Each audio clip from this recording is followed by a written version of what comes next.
Well, let's talk about the month of January here with the Clash of the Champions, because this one is Clash 30 here in 95. It takes place in Las Vegas, Nevada, January 25th.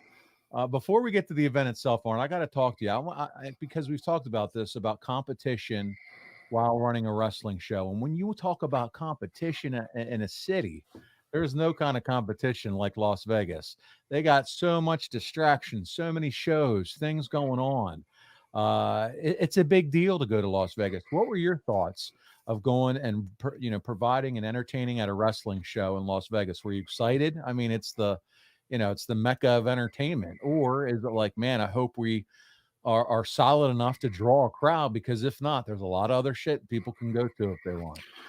Well, what I found is if you look at a map and stuff east of Vegas, there's a lot of country that's just nothing, no cities, no nothing.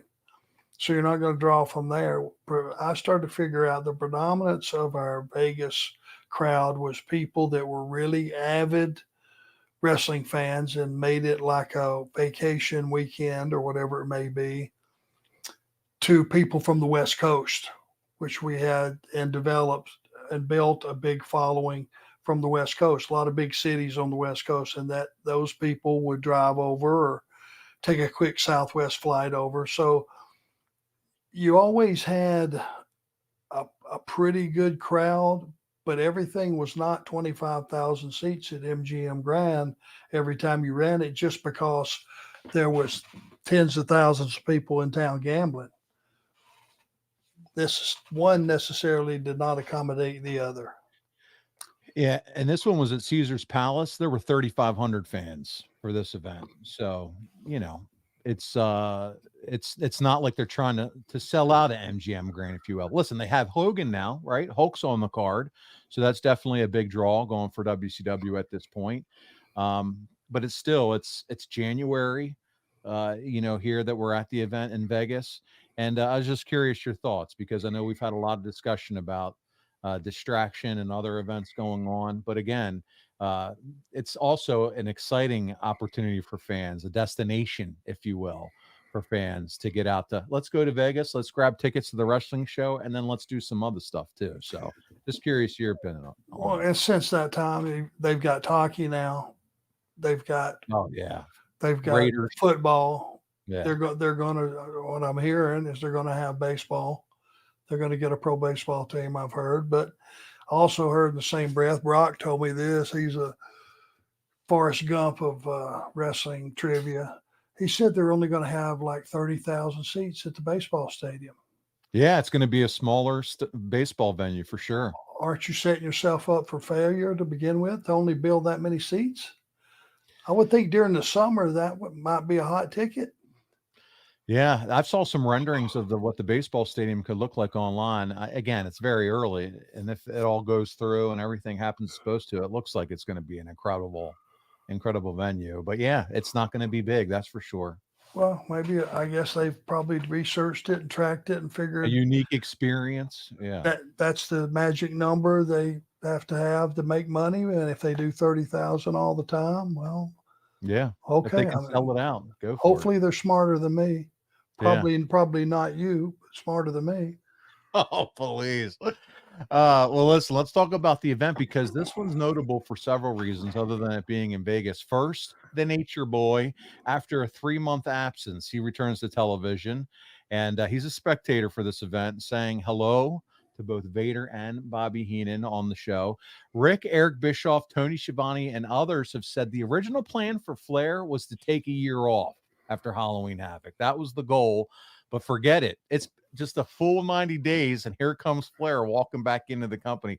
Do you have any idea why Sullivan would have, and Eric and the powers that be would have said, okay, Rick, we need you back? Because he was supposed to be out for about a year. We talked about this. It's been several weeks ago now, where they did the whole angle. It was Hogan and against Flair for Flair's career. And now he's only out 90 days, and here he is making an appearance.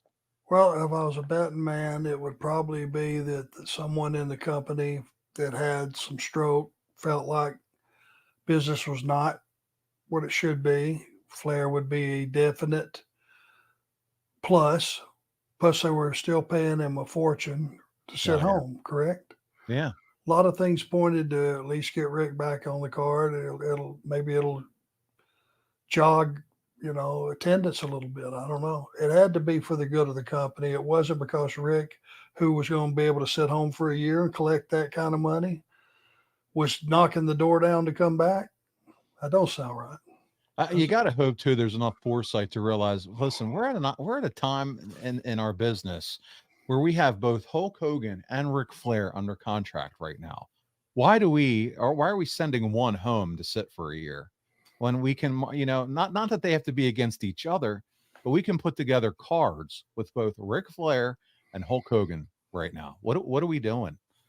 I'll bounce one off of you. If nothing else, since we're geniusing our ass off here on Monday morning, what if they put them as partners? Think anybody so ever the mega powers? Did that ever come out of anybody's mouth? You think? You think that was even a distant thought? Guys, we got to get creative here. Hell, let's create a need. Let me go to the chat and see what people say about that. Yeah, I mean, what the fans may have shit all over it, may have been too far fetched. Yeah. Interesting to know what some of the hardcore fans that are knowledgeable, if they would have went for that in that day and time. Yeah. I would love to see what you guys think. Throw it in the chat or even throw us a super chat if you want to be real friendly to us. That would be great. Thoughts on Rick and Hulk as a tag team? Would you have wanted to see that? And if so, what would that look like? Does it have legs over a 6-month period? Yeah. Yeah.